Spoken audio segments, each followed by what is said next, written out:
The town of Briar Glen sat quietly between two long stretches of farmland, hidden from the rush of the outside world. It was the kind of place where mornings began with the sound of roosters and ended with porch lights glowing softly under the night sky. Life moved slowly there, steady and predictable, like the ticking of an old clock that had never missed a second. At the very center of Briar Glen stood the church. It rose above the town like a watchful guardian. Its white paint was always fresh, its stained glass windows shining with colors that danced across the wooden floors every Sunday morning. The church bell rang like a command rather than an invitation. When it echoed through the streets, people stopped what they were doing. Doors opened. Families dressed in their best clothes stepped outside together, walking toward the same place, carrying the same quiet expectations. In Briar Glen, the church was not just a building. It was the heart of the town. It decided what was right, what was wrong, and who belonged. And at the center of that heart stood Pastor Elijah Crow. Pastor Crow had led the church for nearly 15 years. He was tall and carried himself with a calm confidence that made people trust him without question. His voice was deep and steady, the kind that filled every corner of the church without effort. When he spoke, people listened as if each word carried the weight of heaven itself. To most of the town, he was more than a preacher. He was a guide, a counselor, and sometimes even a judge. Families went to him when their marriages struggled. Parents asked him how to discipline their children. Business owners asked for his blessing before making big decisions. His approval meant safety. His disapproval felt like a storm no one wanted to face. On Sundays, the church filled with people eager to hear him speak. They nodded along with his sermons, taking comfort in his strong beliefs and firm teachings. They admired his discipline, his order, and the way he never seemed to doubt himself. But there was another side to the pastor that few spoke about out loud. Behind closed doors, his presence felt heavier. Conversations grew careful when he entered a room. People straightened their backs and chose their words slowly. No one wanted to be the subject of his disappointment. In Briar Glen, losing Pastor Crow's respect often meant losing the town's respect as well. And then there was Miriam Hale. Miriam lived in a small aging house on the far edge of town, where the gravel road turned into dirt and the streetlights grew thin. Her porch leaned slightly to one side, and the white paint on her windows had faded into a tired gray. The yard was always clean, but it carried a quiet sadness, like a place that waited for laughter that never came. Miriam rarely spoke to anyone unless she had to. She worked at the local grocery store, stocking shelves and sweeping floors long after customers had left. She kept her head low and her voice soft. She moved through town like a shadow people pretended not to see. But everyone knew who she was. Her name traveled through Briar Glen in whispers. It slipped between conversations during church lunches and floated across kitchen tables during evening meals. The details of her past changed depending on who told the story, but the ending was always the same. She was a sinner. No one spoke those words directly to her face. They didn't need to. The cold looks, the sudden silence when she entered a room, the empty seats beside her in church, all of it spoke louder than words ever could. Every Sunday, Miriam walked into the church slowly, as if bracing herself against a strong wind. She always chose a seat near the back. She folded her hands tightly in her lap and kept her eyes lowered, hoping to become invisible among the crowd. But she never was. Pastor Crow never mentioned her name during his sermons. Instead, he spoke about fallen women, broken morals, and the danger of allowing sin to live among the faithful. His words painted pictures so clear that no one needed a name to understand who he meant. Each time he spoke, eyes drifted toward Miriam. Some were filled with pity. Most carried judgment. A few held quiet curiosity as if watching a warning come to life. Miriam felt every stare like a stone pressing against her chest. The weight followed her long after the sermons ended. It followed her through the grocery store aisles, through the dusty road she walked home, and into the lonely nights inside her small house. Shame wrapped around her like a second skin. Loneliness settled into her bones. Yet, despite everything, she kept returning to the church. She sat in the same seat. She bowed her head during prayers. She listened to sermons that seemed built to break her spirit. Some in town believed her silence was proof of guilt. Others believed it was stubborn pride. But no one truly asked her why she stayed. The truth was simple. Leaving would have meant losing the last piece of hope she still carried. And hope, even when fragile, was the only thing that kept her standing. In Briar Glen, people believed silence kept peace. They believed judgment protected purity. They believed Pastor Crow spoke with truth that could never be questioned. But beneath the calm streets and polite smiles, something darker was growing. Something hidden. something waiting patiently for the moment when silence would no longer be strong enough to hold it down. And when that moment came, Briar Glen would learn that judgment, when built on secrets, can shatter louder than any confession. As weeks turned into months, Pastor Elijah Crow's sermons began to change. They were still polished, still delivered with calm confidence, but something sharper hid beneath the surface. His words no longer flowed with gentle guidance. They cut with purpose. Each message felt carefully aimed, as if he were fighting an invisible enemy standing just beyond the front pews. He spoke often about moral decay. From the pulpit, he warned the congregation that sin did not always shout. Sometimes he said it whispered. Sometimes it smiled. Sometimes it lived quietly among them, pretending to belong while slowly poisoning the faithful. His voice stayed even, but his eyes searched the room, lingering longer than needed on certain faces. Every time they found Miriam. The message never used her name, yet everyone understood. It was in the way his tone tightened when he spoke of temptation. It was in the long pauses after phrases like unchanged hearts and false repentance. The congregation followed his gaze like a single body, and Miriam felt herself shrink beneath it. After church, the sermons did not end. They followed people home.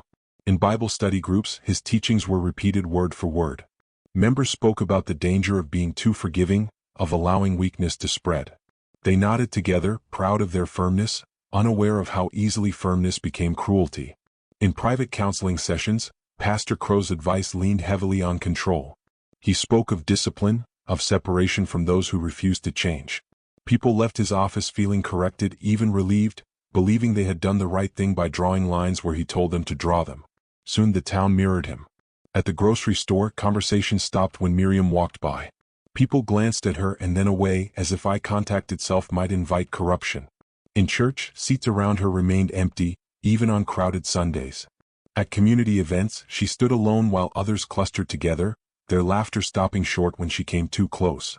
Children were quietly warned to stay away from her. Mothers pulled them closer when she passed. Fathers lowered their voices when her name came up, as though speaking too loudly might bring trouble. Miriam felt it everywhere. The distance. The fear.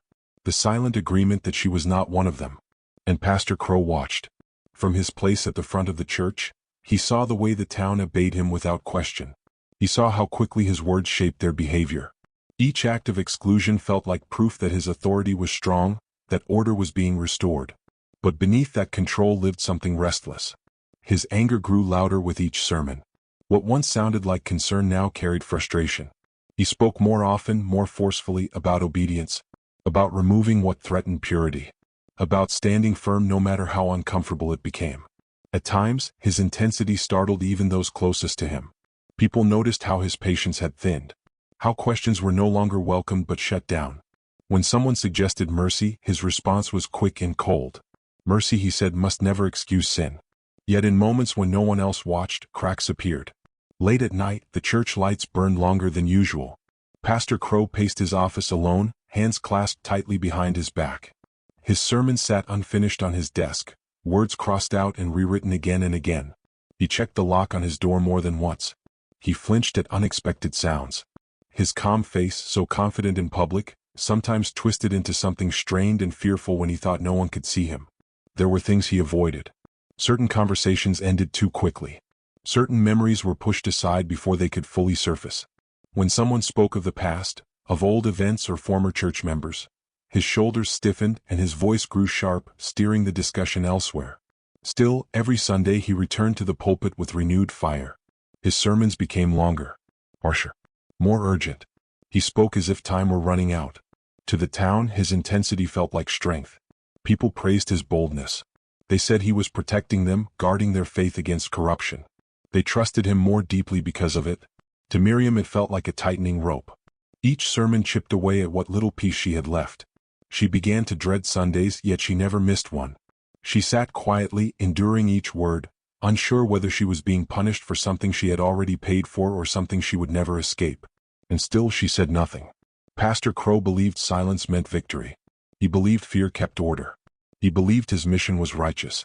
But what he did not realize was this. A crusade built on fear always leaves footprints behind. And footprints, no matter how carefully hidden, can always be followed. As the town of Briar Glen fell deeper into judgment, the line between faith and control blurred. And somewhere beneath the pastor's rising fury, a truth waited, patient, dangerous, and impossible to silence forever. Before the whispers, before the empty seats and lowered eyes, Miriam Hale had been someone the town barely noticed at all. She was ordinary in the way most people in Briar Glen were, quiet, hardworking, and hopeful. She believed that if she followed the rules and kept her faith strong, life would eventually make sense. She grew up in a small house not far from where she lived now. Her childhood was simple but not easy. Her father died when she was young, and her mother worked long hours to keep food on the table. From an early age, Miriam learned how to survive without asking for much. She learned to be grateful. She learned to endure. The church was her refuge. As a girl, she sat in the front rows, singing hymns with a soft but steady voice. She volunteered when help was needed and listened closely to every sermon. Faith to her was not about control or fear. It was about belonging. It was about believing that no matter how heavy life became, God still saw her. That belief was tested when she was barely out of her teens. A season of loss came quietly. Her mother grew ill, then weaker, until the house felt emptier even before she was gone. Bills piled up. Worry became constant. Miriam prayed harder than she ever had, but answers did not come the way she expected. During that time, she was vulnerable in ways she did not yet understand. Someone offered help. Kind words. A sense of safety when everything else felt like it was falling apart. She trusted because she was taught to trust. She leaned because she was tired of standing alone. What followed was not a clear fall into sin, no matter how the town chose to tell it. It was confusion. It was pressure wrapped in care.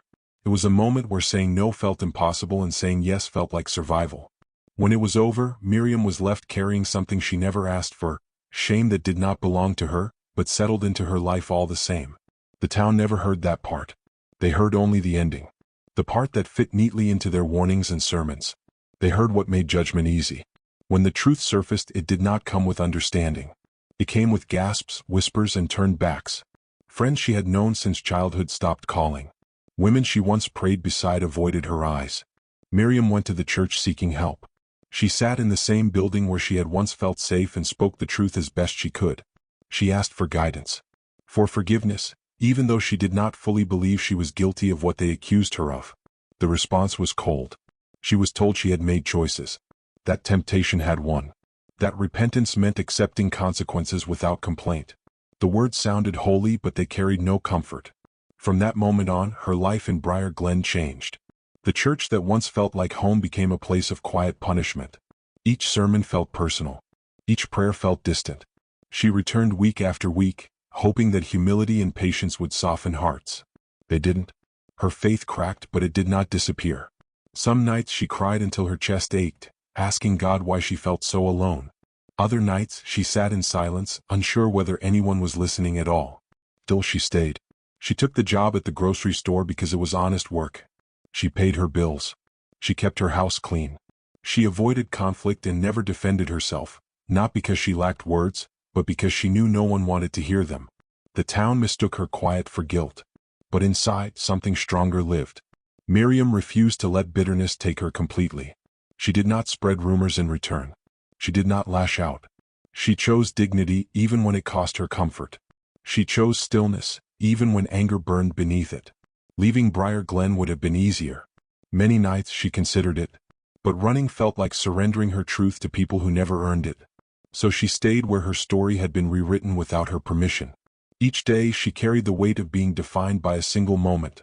A moment the town believed they understood but never truly did. And every Sunday as she sat in the back of the church, she held on to one quiet belief. That truth, even when buried, does not disappear. It waits. And one day it demands to be seen. The change did not happen all at once. It came slowly, like a tightening knot that Miriam did not notice until it began to hurt. The pastor's sermons, already sharp, grew heavier with warning. His words no longer circled around the idea of sin. They pointed straight at it. At least they pointed straight at her. On Sundays, Pastor Crow spoke with rising intensity. He warned the congregation that unchecked sin was dangerous, that tolerance was weakness, and that allowing certain people to remain unchallenged was an insult to faith itself. His voice echoed off the church walls, strong and certain, leaving little room for doubt. Miriam felt each word settle into her chest like a weight. She sat still, hands folded tightly, eyes fixed on the floor. Her heart beat hard, not with guilt, but with fear. fear that she was being pushed toward a breaking point she could no longer avoid. The congregation followed the pastor's lead more boldly now. Whispers turned into quiet comments spoken just loud enough to be heard. Glances turned into stares. People no longer tried to hide their disapproval. It was as if the town had been given permission to be cruel, wrapped in the comfort of righteousness. The breaking moment came during a church gathering meant to celebrate unity. The hall was full. Long tables were set with food, and people moved easily among one another, smiling and laughing. For a brief moment, Miriam allowed herself to hope that this gathering might be different, that perhaps joy would soften hearts. She was wrong. As she stood near the edge of the room, someone spoke up. The words were not shouted, but they cut deeply all the same. The accusation was simple and sharp, spoken in the open where everyone could hear. It questioned her presence, her intentions, and her right to stand among them. The room fell silent. No one defended her. No one spoke against it. A few faces showed discomfort, but most remained still, watching to see what would happen next. Miriam felt the heat rush to her face. Her hands trembled. For a moment she considered speaking, explaining, defending herself, telling her story at last. But the weight of all those eyes pressed down on her, and the words stayed locked in her throat. She lowered her head and walked out. The sound of her footsteps echoed louder than any accusation. Each step felt like confirmation of everything they believed about her. By the time she reached the door, tears blurred her vision, but she did not stop. Outside, the evening air felt cold against her skin. She stood alone, breathing deeply, trying to steady herself. Shame wrapped around her like a heavy coat she could not remove. That night, the walls of her house felt closer than ever. She sat at her small kitchen table long after dark, staring at nothing. The silence was thick. Her chest ached with emotions she could no longer separate: anger, sorrow, exhaustion, and doubt. For the first time, she wondered if staying had been a mistake. Her faith, already fragile, trembled under the weight of rejection. She questioned whether God heard her prayers or whether they had been lost somewhere between judgment and fear. She wondered if dignity was worth the pain of constant humiliation. Sleep did not come easily. When it did, it was restless and shallow. Meanwhile, the town of Briar Glen quietly divided. Some believed the pastor had gone too far. They spoke in hushed tones, careful not to be overheard. They felt unease but lacked the courage to act on it. Others felt justified. They believed the public moment proved what they had always thought. To them, Miriam's silence was guilt. Her retreat was confession. And Pastor Crow stood taller than ever. In the following weeks, his sermons grew even more forceful. He spoke of hard truths and necessary discipline. He warned that faith without action was meaningless and that allowing sin to remain unchallenged invited ruin. His eyes burned with conviction, but beneath it, something else flickered: urgency. A sense of pressure that had little to do with God and everything to do with control. Miriam returned to church the next Sunday. She took her seat in the back, bruised but unbroken. Her heart felt heavy, but something within her refused to let go completely. She listened quietly, her thoughts drifting between pain and resolve. Though the town believed her spirit was breaking, something else was happening beneath the surface. The weight they placed upon her was reaching a limit. And when weight becomes too heavy, it does only one of two things. It crushes, or it forces something buried to rise. Unseen by the town, unseen even by Miriam herself, the truth had begun to shift. The ground beneath Briar Glen was no longer solid, and it would not stay silent forever. Not everyone in Briar Glen believed in appearances. Some watched more closely than they let on, noticing the small things others ignored. And for the first time in years, some of those things were beginning to make sense. It started with little inconsistencies. Pastor Crow, who was always punctual, began arriving late to meetings that mattered. A counseling session would be canceled with vague excuses. A Bible study group was left waiting while he disappeared for hours, no explanation given. People whispered, trying to reconcile the confident man they saw in church with the sudden gaps in his schedule.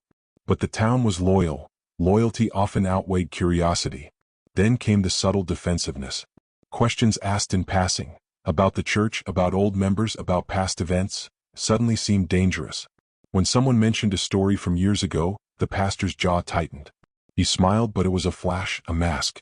Behind it, the tension was sharp and unmistakable. Even his sermons changed. They were no longer just forceful, they became erratic in their intensity. Some days, his voice was steady and commanding, filled with righteous fire. Other days, it quivered just slightly, betraying a strain beneath the control.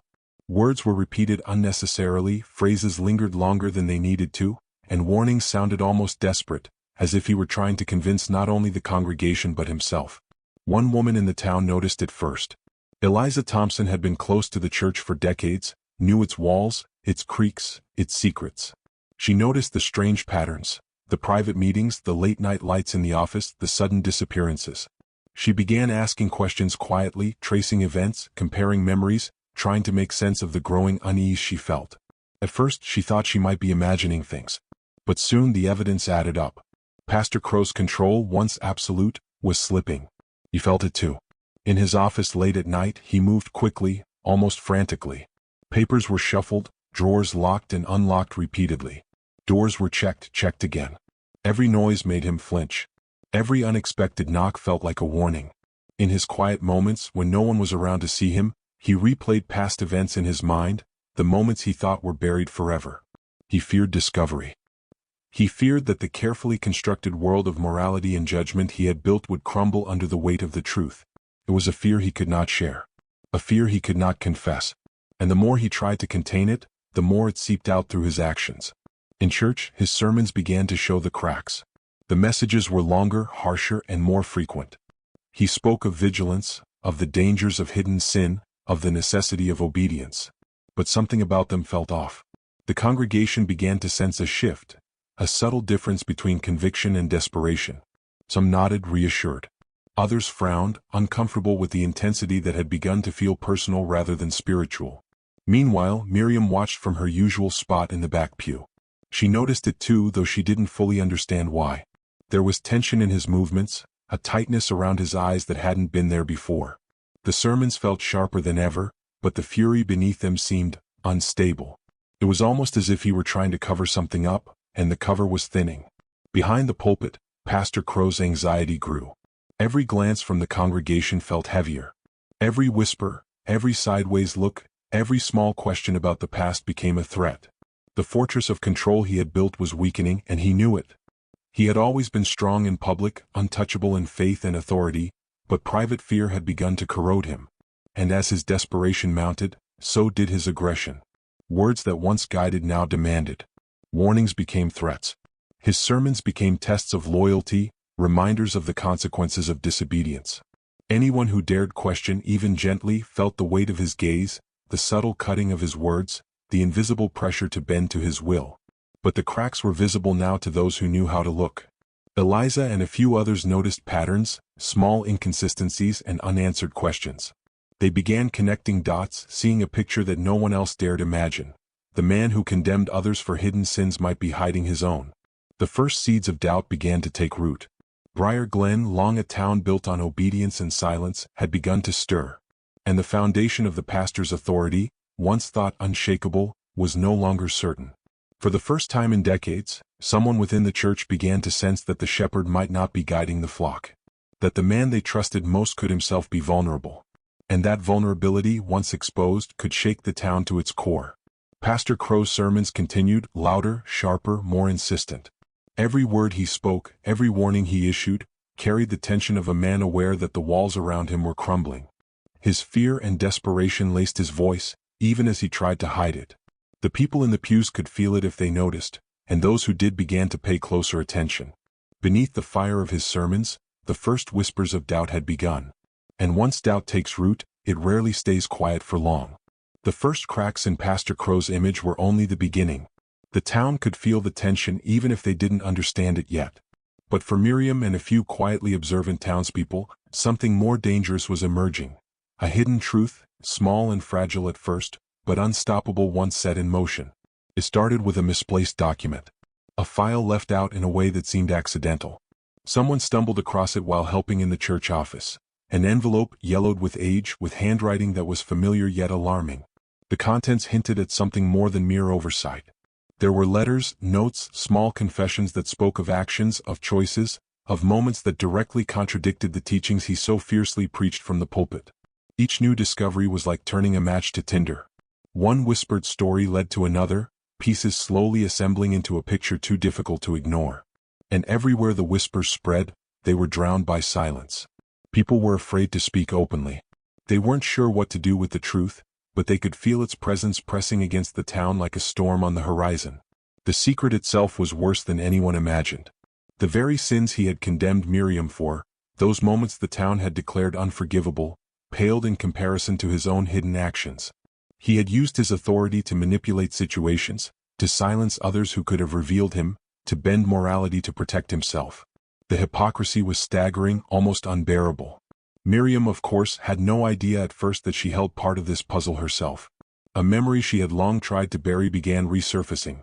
The one detail she had dismissed as trivial, a conversation, a subtle gesture, a moment that now seemed loaded with meaning. Alone, she began to piece things together.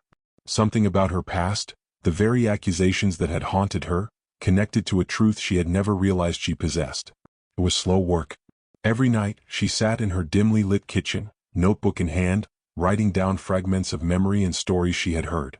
She tried to ignore the fear in her chest, the quiet panic that perhaps she was overstepping, that perhaps she was imagining things. But each connection, each detail, confirmed her suspicion. The pastor had hidden his own sins while punishing hers. The tension grew quietly, invisibly. Pastor Crow remained unaware of the pieces beginning to align against him. He continued to preach, to warn, to strike fear into the congregation, believing that control remained firmly in his grasp. But behind his calm exterior, the panic that had begun in Section 5 now deepened.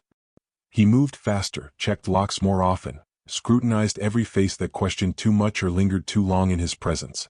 For the townspeople, the first hints were subtle.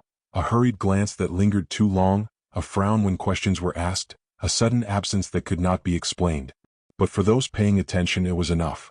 Enough to sense that the man they had trusted, revered, and feared for years was not the pillar of morality he claimed to be. Eliza Thompson, who had been quietly observing for months, began comparing old memories with new evidence. The stories people whispered in hushed tones suddenly made sense. The pattern that no one dared acknowledge was becoming clear. The pastor's moral crusade had been less about faith than about covering his own sins. Even the congregation began noticing small inconsistencies in sermons. Some phrases repeated unnecessarily. Certain warnings came across as overcompensation. Some people sensed tension where there had once been authority. They didn't understand it fully, but the unease was enough to shift the atmosphere of the church. The power of fear that had kept the town obedient was beginning to waver. And Miriam, carrying the smallest thread of truth herself, became the silent key. She didn't yet know the full scope of what she held. She only knew the weight of the injustice she had endured and the subtle connections she could now see between her suffering and the pastor's hidden actions. The pressure mounted. Every secret left unspoken increased the risk of exposure. Pastor Crow, in his desperation, began taking more risks, fewer precautions in front of certain people, the same hurried glances at documents, conversations left hanging mid-sentence. Unknowingly, he was creating the evidence that would later bring him down. For Miriam, the knowledge was both terrifying and empowering. She had spent years feeling powerless, trapped under the weight of the town's judgment and the pastor's condemnation. Now, for the first time, she sensed that power might be shifting, even if slowly. That the story she had been forced to live might finally be seen in a new light. But the shift was delicate. Too much exposure too soon and chaos would erupt. Too little and the truth might remain buried indefinitely. Every step needed care. Every word needed caution. Every memory needed scrutiny. Briar Glen, still frozen in its routine of sermons, whispered prayers, and polite silence, had no idea what was coming. But the ground beneath it was already moving. The facade of the pastor's authority was cracking. The hidden truths, once impossible to see, were now aligning. And the longer they remained unspoken, the more devastating their revelation would become. Miriam, the townspeople quietly observing, and the threads of evidence all pointed toward an inevitable confrontation. The hidden truth, patient and relentless, was preparing to emerge. And when it did, nothing in Briar Glen would remain the same. The day began like any other in Briar Glen. The sun rose slowly over the farmland, casting a warm glow on the white houses and the church steeple that had watched over the town for decades. Inside the church, Pastor Crow moved with his usual precision, adjusting papers, straightening the pulpit, reviewing his sermon one last time. His face was calm, confident, practiced. But beneath it, tension pulsed like a hidden drum. He didn't know it yet, but the walls he had built around his reputation were about to crumble. It started subtly. A whispered conversation outside the church doors. A glance from someone who had been paying attention. The document that had been misplaced, now shared quietly with Eliza Thompson, had begun circulating among a few trusted townspeople.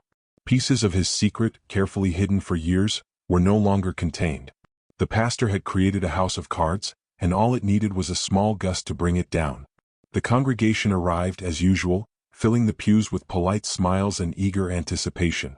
Some came out of habit, some out of devotion, and some to watch the quiet drama they could sense but could not yet name. Miriam sat in the back, her posture straight, her hands folded in her lap.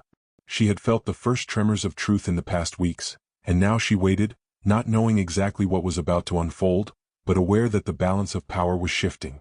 Pastor Crow began his sermon with the same force he had always commanded. His voice was deep and unwavering, full of fire and conviction. He spoke of sin, of repentance, of the dangers of moral decay. He scanned the congregation, eyes lingering longer than usual, expecting obedience, expecting fear, expecting silence. But this Sunday, silence would no longer serve him. It started when Eliza, seated near the front, stood slowly. Her voice was calm but firm as she interrupted him mid-sermon. She held a stack of papers, evidence she had been collecting quietly for weeks. The congregation gasped, eyes widening, murmurs spreading like wildfire. "Pastor Crow," she said, "we need to see the truth." For the first time in years his voice faltered. He looked toward her, a flash of panic crossing his features before he masked it with a practiced smile. "Eliza," he said, his tone sharp but controlled, "this is not the time." But the congregation had already begun noticing. The air changed. The tension that had been quietly building in the church erupted. Others rose, presenting corroborating evidence, letters, memories, and accounts of his secret actions.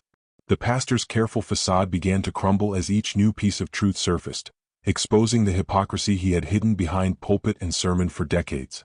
Every accusation mirrored the very sins he had condemned Miriam for. He had judged her harshly, painted her as a symbol of sin, and manipulated scripture to justify his moral crusade. Now the irony of his actions was undeniable. The congregation, once obedient and fearful, now stared in shock, disbelief, and anger. Faces that had nodded in approval before now showed horror. Whispers turned into outright murmurs of outrage. Miriam remained seated in the back, her heart pounding, her hands trembling slightly. She had endured years of condemnation, humiliation, and loneliness. Now she watched as the truth shifted the power in ways she had only imagined. Her suffering, once ignored, became a mirror reflecting the pastor's deception. Pastor Crow tried to regain control, raising his hands, pleading, attempting to remind the congregation of his authority. But the words no longer held weight. The facade of righteousness had vanished. Every glance from the congregation reflected betrayal and disbelief. Friends he had relied on for years now looked at him with suspicion. Allies remained silent, unsure of how to respond to the storm he had built around himself. The intensity grew. Voices rose in demand for accountability. The pastor's face flushed with anger, shame, and desperation, the mask of calm shattered completely. He stumbled over words, turning to documents, to papers, to anything that could save him, but nothing could stop the exposure. And in that moment, Miriam felt a strange sense of release. She was no longer the one under scrutiny. No longer the target of whispered judgment or hidden scorn. The shame that had weighed on her for years now shifted to the one who had created it. The pastor, once revered, once untouchable, now stood exposed for the town to see. Some members of the congregation began to cry, overwhelmed by the depth of deception. Others were angry, furious at the betrayal and the years of lies. A few sat frozen, unsure how to reconcile the image they had held with the reality now displayed before them. Pastor Crow's hands shook as he tried to regain composure, but it was too late. Authority, once absolute, was gone. Every sermon, every judgment, every act of condemnation now lay bare as hypocrisy. His reputation, built over decades, collapsed in a matter of moments. Miriam, quiet but resolute, finally rose from her seat. She did not speak, not yet, but her presence alone, tall, composed, dignified, made a statement. The woman who had been silenced, shamed, and condemned now embodied the truth. Her suffering had not been ignored, it had been vindicated. The congregation's attention shifted entirely. The man who had instilled fear, who had molded the town with sermons and subtle threats, could no longer hide behind his pulpit. Every eye, every whisper, every accusation now reflected his fall. The day ended with a heavy, electric silence. Pastor Crow sat alone, isolated, stripped of power and respect. The church, once his fortress, had become a courtroom. The congregation, once passive observers, now understood the cost of unchecked authority and blind trust. And Miriam, who had endured so much without breaking, now faced the first light of justice, quiet but undeniable. The scales had shifted, and for the first time, the town of Briar Glen saw the man who had condemned them as much as he had condemned her. Truth, long buried under fear and obedience, had finally been seen. The days after the exposure were heavy with silence and unease. Briar Glen, a town built on routine and obedience, felt like it had been stripped bare. The church, once a symbol of certainty, now seemed hollow. People walked more slowly, spoke more cautiously, and stared a little longer at one another, trying to understand what had just happened. Pastor Crow was no longer untouchable. He no longer commanded attention with the certainty of authority. Instead, he moved through the town like a shadow, avoided by those who had once hung on his words. His office remained untouched for days, papers strewn and doors locked, as if the room itself had rejected him. There was no sermon to prepare, no congregation to sway, only the hollow echo of what he had built, now crumbling beneath him. The congregation wrestled with their own complicity. For years they had followed without question. They had whispered, avoided, judged, and stood silent while Miriam endured. Now they were forced to confront the part they had played. Some felt shame. Others felt anger at being deceived. And a few could not reconcile their faith with the betrayal they had witnessed. Miriam, who had lived under the weight of judgment for so long, experienced a storm of conflicting emotions. Relief surged through her as the pastor's hypocrisy became undeniable.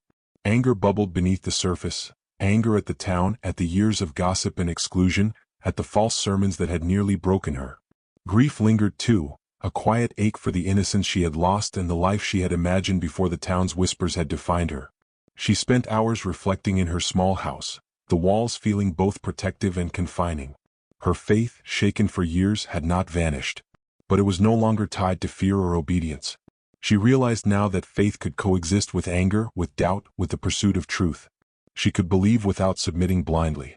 She could pray without hiding her mind or heart.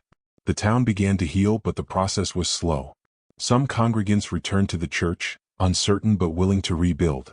Others left, unable to reconcile the betrayal they had seen with the lives they had lived.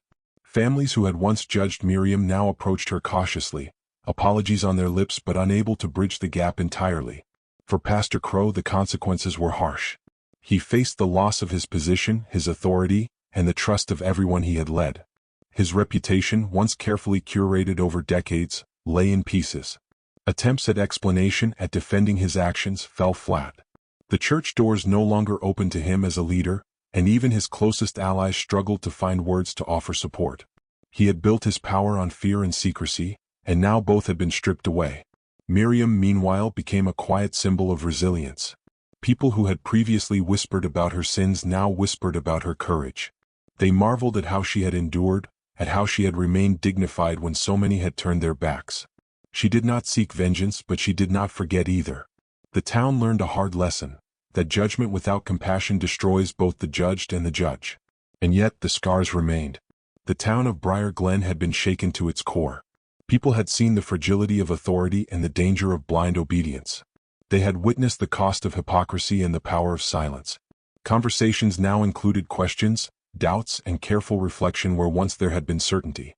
The rhythm of life was slower, more cautious, but the truth had left an indelible mark. Miriam understood that justice was not about revenge. It was about acknowledgement, about seeing what had been hidden, about reclaiming what was taken by lies and judgment. She walked through the town with a new steadiness, her eyes meeting those who avoided her before, her silence now carrying weight, not shame. Faith, betrayal, and reckoning had all come together in a violent, inevitable storm. And while no one in Briar Glen could undo the past, the exposure had shifted the future. The town would never again mistake fear for morality or judgment for truth. And Miriam, once condemned, now stood at the center of her own story, no longer defined by whispers or sermons, but by the quiet, enduring strength she had carried all along. The quiet that followed the storm of revelation was different from the silence Miriam had known for years. This time it was not heavy with judgment. It was soft, reflective, full of possibility. Briar Glen had been shaken, and though the wounds remained, so too did the chance for healing. Miriam stood on her porch one evening, the horizon glowing orange with the setting sun. She thought of everything she had endured, the whispers, the stares, the sermons that tried to break her, the years of carrying a shame she did not deserve. And she realized for the first time in a long time that the choice of her next step belonged entirely to her. She could forgive in part those who had hurt her. Not because they deserved it, but because she no longer wanted their judgment to live inside her. She could leave, walking away from the town that had tried to define her, seeking a life unburdened by the memories of condemnation. Or she could stay, rebuilding not for the town but for herself, showing quietly that survival, dignity, and truth were more powerful than fear. Faith, too, was different now. It was no longer about obedience or control. It was about honesty, humility, and understanding that imperfection did not make someone unworthy. She had learned that mercy and truth were inseparable, that standing firm in the light of judgment was itself an act of grace. When she returned to the church months later, it was empty and quiet, the echoes of the past still lingering in the worn wooden pews. She did not look for approval. She did not expect applause. She simply stood in the space, breathing in the calm, feeling the weight of the past lift slightly from her shoulders. The town had seen the truth. She had survived. And that was enough. Briar Glen would never forget what had happened. The lessons of hypocrisy, judgment, and courage had been etched into its streets and hearts. But Miriam at last was free, not because the town had changed completely but because she had reclaimed herself. In the end, the story was not only about sin or shame or even exposure. It was about the power of resilience, the necessity of truth, and the quiet courage required to endure and rise above judgment. And in that, Miriam found not only freedom but peace.